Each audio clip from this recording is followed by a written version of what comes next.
Imagina esto, es diciembre de 1989. Las calles de Rumanía arden con el grito de libertad. El aire está cargado de miedo, pero también de esperanza. Tras décadas de opresión bajo un régimen que prometió igualdad, pero trajo hambre y represión, algo se rompe. Multitudes desafían lo impensable, y en apenas unos días el líder que parecía intocable cae. Pero, ¿cómo un sistema tan rígido y un líder tan temido pudieron desplomarse tan rápidamente? Y más importante aún, ¿qué significó esa caída para millones de personas? En este vídeo vamos a viajar en el tiempo para entender no solo los hechos, sino las emociones, los sueños y las luchas que derrumbaron al comunismo en Rumanía. Si alguna vez te has preguntado cómo nace una revolución, este vídeo es para ti. La sombra de Ceausescu. Para entender cómo cae un gigante, primero hay que comprender cómo se levanta. Nicolae Ceausescu no siempre fue el dictador odiado que conocemos hoy. Cuando asumió el poder en 1965, se presentó como un líder carismático, alguien que desafiaba a la Unión Soviética y mostraba al mundo una Rumanía diferente, más independiente. Sus primeros años fueron marcados por reformas que dieron esperanzas a un pueblo cansado del control absoluto de Moscú. Pero detrás de esa fachada progresista se estaba construyendo un régimen brutal basado en la vigilancia, la propaganda y el miedo. A finales de los años 70, el sueño se había convertido en pesadilla. Ceausescu decidió embarcar a Rumanía en un proyecto imposible: pagar toda la deuda externa del país a cualquier costo. El resultado: hambre, pobreza y un control estatal cada vez más opresivo. Mientras los rumanos hacían largas filas para conseguir pan y vivían en apartamentos sin calefacción, el líder se rodeaba de lujos, construyendo su monumental Casa del Pueblo, un símbolo de poder que parecía una burla directa a su sufrimiento. El culto a la personalidad fue una herramienta clave de su régimen. Los medios, controlados por el Estado, lo presentaban como un genio visionario, un padre protector. Pero en las sombras, la temida Securitae, la policía secreta, convertía a los vecinos en espías y a las familias en enemigos. Nadie estaba a salvo. Cualquier crítica, por pequeña que fuera, podía significar arresto, tortura o desaparición. Sin embargo, a pesar del miedo, las grietas empezaban a aparecer. Los años 80 fueron un periodo de resistencia silenciosa. Algunos ciudadanos comenzaron a cuestionar el sistema, mientras el descontento se acumulaba en cada rincón de Rumanía. Desde las iglesias hasta las fábricas se gestaba una rebelión invisible. Y aunque Ceausescu parecía indestructible, los cambios que barrían Europa del Este no tardarían en tocar a Rumanía. Y aquí te formulo una pregunta. ¿Cómo se enfrenta un pueblo desarmado a un régimen implacable? Y sobre todo, ¿a qué evento detonó el final de una era? La chispa en Timisoara. Toda revolución tiene un punto de inicio, y en Rumanía todo comenzó con un hombre y una pequeña ciudad que nadie esperaba que hiciera historia. El 16 de diciembre de 1989, en Timisoara, una ciudad del oeste de Rumanía cercana a la frontera con Yugoslavia, ocurrió algo que el régimen de Ceausescu no pudo prever. Todo comenzó con el intento del gobierno de desalojar a un pastor reformista, László Tokes, conocido por sus críticas al régimen. Tokes había hablado abiertamente contra las injusticias del sistema, y la Securitate había decidido que su influencia debía ser eliminada. Pero cuando las autoridades llegaron para forzar su salida, algo extraordinario sucedió. Decenas, luego cientos de personas se reunieron frente a la casa del pastor.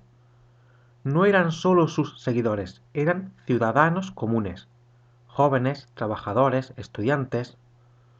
Lo que comenzó como una protesta pacífica en defensa de Toques rápidamente se transformó en un acto de desafío contra el régimen, entre gritos de "Libertate", en castellano "libertad", y cánticos contra Ceausescu.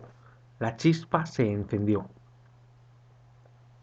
Esa noche, las fuerzas de seguridad intentaron dispersar a la multitud con gases lacrimógenos y bastonazos. Pero los manifestantes no se rindieron. Al día siguiente, las protestas crecieron. Miles de personas se sumaron, desafiando al régimen en un acto de valentía que Rumanía no había visto en décadas. En cuestión de horas, Timisoara se convirtió en el epicentro de un movimiento que ya no podía ser contenido. El régimen respondió con brutalidad. El ejército fue desplegado y se abrieron fuego contra los manifestantes. Las calles se tiñeron de sangre, pero las muertes solo alimentaron la rabia. Las noticias de lo que estaba sucediendo en Timisoara comenzaron a filtrarse al resto del país. A pesar de los intentos del régimen por censurarlo, en las fábricas, en las iglesias, en las casas, la gente empezó a hablar. Si ellos se atreven, ¿por qué nosotros no? El 20 de diciembre, Timisoara fue declarada la primera ciudad libre de comunismo en Rumanía. Los manifestantes tomaron el control del centro de la ciudad y exigieron el fin del régimen de Ceausescu. Era un acto de resistencia que resonaba como un eco en todo el país. A su regreso de una visita oficial en Irán, el dictador convocó un mitin masivo en Bucarest para intentar reafirmar su poder. No sabía que el pueblo ya había cambiado y que incluso en la capital el miedo comenzaba a desvanecerse. En el próximo capítulo veremos cómo ese mitin, diseñado para mostrar la fuerza del régimen, se convirtió en su mayor humillación y en el detonante final para la caída del dictador. El mitin que se volvió contra Ceausescu. Los dictadores viven del miedo, pero ¿qué pasa cuando ese miedo desaparece? El 21 de diciembre de 1989, Nicolau Ceausescu estaba furioso. Desde su regreso de Irán, había tratado de minimizar lo que ocurría en Timisoara. Para él, era solo un grupo de agitadores manipulados por enemigos extranjeros. Pero la realidad era otra. El país estaba al borde del colapso y el pueblo había comenzado a despertar. Para demostrar que aún tenía el control absoluto, Ceausescu organizó un mitin en la plaza del Palacio en Bucarest. Un acto calculado para proyectar una imagen de fuerza y estabilidad. Como en tantas otras ocasiones, miles de personas fueron obligadas a asistir. Transportados en autobuses desde fábricas y oficinas gubernamentales, se les entregaron pancartas y banderas, y se les dijo que debían corear. Las cámaras de la televisión estatal estaban listas para transmitir al mundo la imagen de un pueblo fiel a su líder. Pero lo que sucedió esa mañana fue completamente inesperado. Desde el balcón del Comité Central del Partido Comunista, Ceausescu levantó la mano y comenzó a hablar. Al principio, la multitud respondió con los aplausos forzados de siempre, pero de repente algo inusual ocurrió. Un murmullo comenzó a recorrer la plaza. Primero fue apenas perceptible, un sonido bajo, como un rumor entre la multitud. Luego alguien gritó algo. más voces se unieron. Por primera vez en su dictadura de 24 años, Ceausescu estaba perdiendo el control. El líder, visiblemente confundido, intentó calmar a la multitud, con promesas de aumento salarial y otras concesiones improvisadas. Pero ya era demasiado tarde.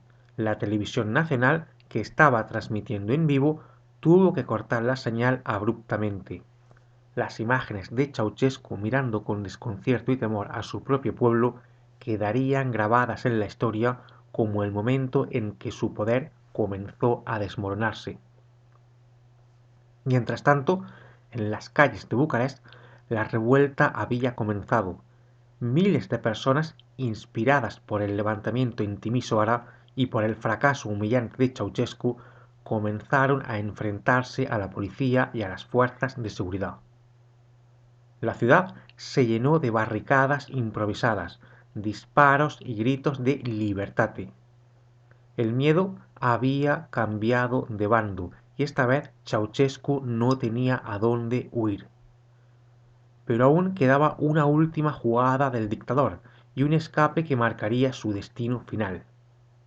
En el próximo capítulo veremos cómo Nicolae y Elena Ceausescu intentaron aferrarse al poder en las últimas horas de su reinado y cómo en cuestión de días pasaron de ser los líderes supremos de Rumanía a fugitivos traicionados por su propia gente. La huida desesperada de Ceausescu. Cuando un régimen cae, no cae de inmediato. Se derrumba en cuestión de horas, de minutos, y eso es exactamente lo que ocurrió a Nicolae Ceausescu. La noche del 21 de diciembre de 1989, Bucarest ya no era la misma. Tras el fallido mitin en la plaza del Palacio, las calles se llenaron de manifestantes furiosos. Se levantaron barricadas, hubo enfrentamientos con la policía y el ejército, y las llamas comenzaron a iluminar la ciudad. La revuelta ya no podía ser contenida. Mientras tanto, en el edificio del Comité Central del Partido Comunista, Ceausescu y su círculo más cercano estaban en estado de shock. Nunca había imaginado que su pueblo lo desafiaría de esta manera. Incapaz de aceptar la realidad, insistió en que todo era obra de extranjeros y traidores, y ordenó a las fuerzas de seguridad que sofocaran la revuelta con violencia. Pero había un problema, su propia gente ya no lo obedecía. El 22 de diciembre, en la mañana, ocurrió un giro inesperado. El ejército se negó a seguir disparando contra los manifestantes. Los generales, viendo que el régimen estaba condenado, decidieron que no valía la pena luchar por un dictador que ya había perdido el poder. Para empeorar las cosas, el ministro de Defensa, Vasile Milea, murió en circunstancias sospechosas. Se dice que se suicidó, pero muchos creen que fue asesinado por orden de Ceausescu. Esto solo aceleró la rebelión. A las 11:30 de la mañana, las multitudes irrumpieron en el Comité Central. Entraron al edificio gritando, destruyendo símbolos del régimen y buscando al dictador. Ceausescu y su esposa Elena apenas tuvieron tiempo de reaccionar, sabiendo que si los atrapaban el destino sería la ejecución. Su equipo de seguridad los llevó al techo del edificio donde un helicóptero los esperaba. Desde el balcón, donde había gobernado con puño de hierro, Ceausescu ahora huía por su propia vida. El helicóptero despegó en medio del caos. Desde el aire, Ceausescu veía su imperio derrumbarse, pero su vida estaba lejos de ser un escape seguro. El país ya no le pertenecía, y cada minuto que pasaba, más personas se volvían en su contra. El piloto, sintiendo la presión del momento, aterrizó en un descampado cerca de la ciudad de Targoviste, con la excusa de que el espacio aéreo ya no era seguro. Allí los Ceausescu intentaron seguir su escape en coche, pero todos los caminos estaban bloqueados. Nadie quería ayudarlos. En cuestión de horas pasaron de ser los líderes absolutos de Rumanía a fugitivos abandonados. Finalmente, la policía local los detuvo. Nicolau y Elena Ceausescu fueron llevados a un cuartel militar, sin saber que su destino ya estaba sellado. Y aquí te formulo una pregunta. ¿Cómo un dictador que gobernó con terror durante 24 años terminó siendo ejecutado en cuestión de minutos? En el próximo capítulo veremos el juicio exprés de los Ceausescu y cómo su final se convirtió en uno de los más impactantes de la historia contemporánea. El último día de Ceausescu. Un dictador que gobernó con mano de hierro durante 24 años, un juicio que duró menos de una hora y un final transmitido al mundo en imágenes que aún hoy impactan. Este es el último día de Nicolau y Elena Ceausescu. Tras su captura el 22 de diciembre de 1989, los Ceausescu fueron trasladados a un cuartel militar en Târgoviște, una pequeña ciudad a 80 kilómetros de Bucarest. Ahí fueron encerrados en una habitación fría y austera. Ya no tenían sirvientes, guardaespaldas ni lujos, solo un par de colchones viejos y una pequeña mesa. Nicolau Ceausescu aún creía que era el presidente de Rumanía. A pesar de estar prisionero, exigía hablar con ministros, pedía su derecho constitucional y se negaba a aceptar la realidad. Elena, su esposa y la figura más odiada después de él, también se mostraba desafiante. Insultaba a los soldados y exigía ser tratada con respeto. Pero para Rumanía el juicio ya estaba decidido antes de que comenzara. El 25 de diciembre de 1989, en la mañana de Navidad, se llevó a cabo un juicio exprés, organizado por el nuevo gobierno provisional. Duró solo 55 minutos. Las siguientes imágenes que vas a ver son reales y pertenecen a aquel día, a aquella mañana del día 25 de diciembre de 1989. De toate țara care în legătură cu străinătatea a organizat lovitura de stat. Dar nu recunosc noul organ al puterii legal constituit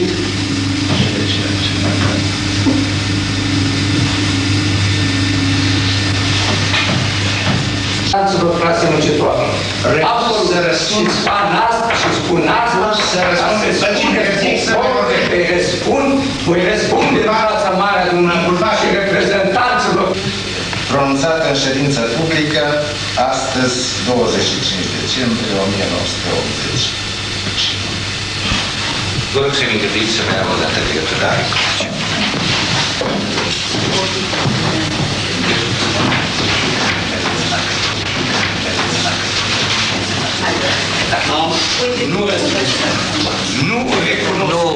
Nerecunoscând tribunalul, nu exercită nicio cale de atac.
Los Ceausescu intentaron defenderse, pero fue inútil.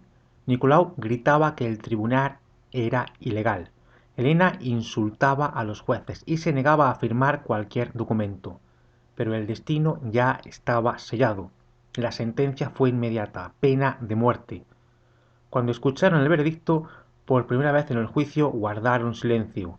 Por primera vez parecían entender que su tiempo había terminado. Pocos minutos después los llevaron al patio del cuartel. Atados de manos, flanqueados por soldados, caminaron hacia un paredón improvisado. Nicolau comenzó a cantar la Internacional, el himno comunista. Elena gritaba que no quería morir separada de su esposo. Pero los soldados no escucharon. Los amarraron espalda con espalda.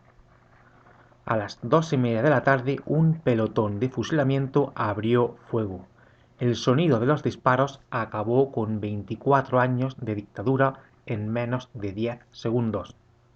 Minutos después, las imágenes de los cuerpos de los Ceausescu fueron transmitidas en la televisión nacional, para demostrarle a los rumanos y al mundo que su era había terminado. Así cayó el último dictador comunista de Europa del Este, pero la historia de Rumanía no terminó ahí.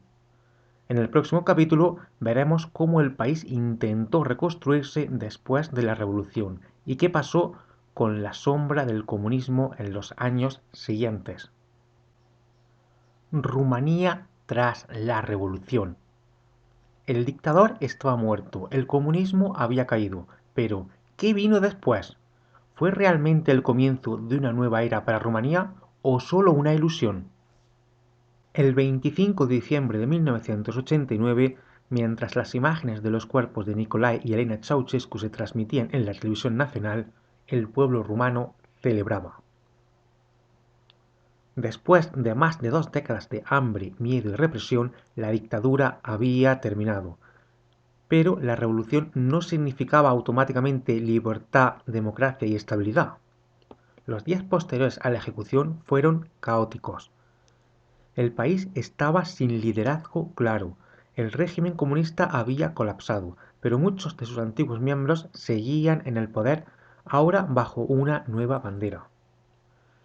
Y aquí es donde entra en juego el Frente de Salvación Nacional. Muchos rumanos se preguntaban si era una revolución o un engaño. Inmediatamente después de la caída de Ceausescu, un nuevo grupo tomó el control, el Frente de Salvación Nacional, FSN, liderado por Ion Iliescu, un exmiembro del Partido Comunista que había sido marginado por el propio Ceausescu años atrás. Iliescu se presentó como el líder de la transición democrática, pero pronto quedó claro que muchos en el Frente de Salvación Nacional eran antiguos comunistas que simplemente habían cambiado de discurso. Esto generó sospechas y desconfianza. Muchos rumanos se preguntaban, ¿habían luchado o solo para reemplazar a un dictador con otro grupo de políticos que en el fondo eran lo mismo? Esa es la pregunta que muchos se hacían en Rumanía. Las tensiones no tardaron en explotar. En 1990, miles de estudiantes y trabajadores tomaron las calles de Bucarest en protesta contra el Frente de Salvación Nacional, exigiendo una verdadera democracia. El gobierno respondió llamando a los mineros de las zonas rurales, quienes atacaron brutalmente a los manifestantes, se conoció como la mineriada. La revolución estaba manchada de sangre, pero la democracia aún no llegaba. El camino lento hacia la democracia. A pesar de la violencia y la incertidumbre, Rumanía comenzó su transición al capitalismo y a la democracia. En mayo de 1990, Ion Iliescu ganó las elecciones con una abrumadora mayoría, aunque muchos sospecharon que era un fraude. El país seguía dividido entre aquellos que querían olvidar el comunismo y aquellos que, por miedo o costumbre, aún lo defendían. Los años 90 fueron un periodo de crisis económica, corrupción y luchas políticas. Las fábricas estatales cerraban, el desempleo aumentaba y el pueblo rumano tenía que adaptarse a una nueva realidad. una economía de mercado donde ya no había subsidios estatales ni precios fijos. Para algunos, la caída del comunismo significó la libertad, para otros, pobreza y desesperación. Pero con el tiempo Rumanía comenzó a estabilizarse. En 2004 el país se unió a la OTAN y en 2007 ingresó en la Unión Europea. Hoy Rumanía es una democracia, pero las cicatrices del comunismo aún se sienten. Y aquí te formulo una pregunta. ¿Fue la revolución de 1989 un verdadero cambio o solo un reemplazo de poder? Esta es una pregunta que muchos rumanos todavía debaten hoy. Bueno, hasta aquí ha llegado este vídeo. Espero que te haya gustado, suscríbete y déjame en los comentarios tu opinión. Por último, me gustaría que me dejaras en los comentarios también qué vídeos te gustaría ver en este canal. Te invito a que sugieras posibles temas que te gustarían ver. Recuerda que nos vemos en el próximo vídeo.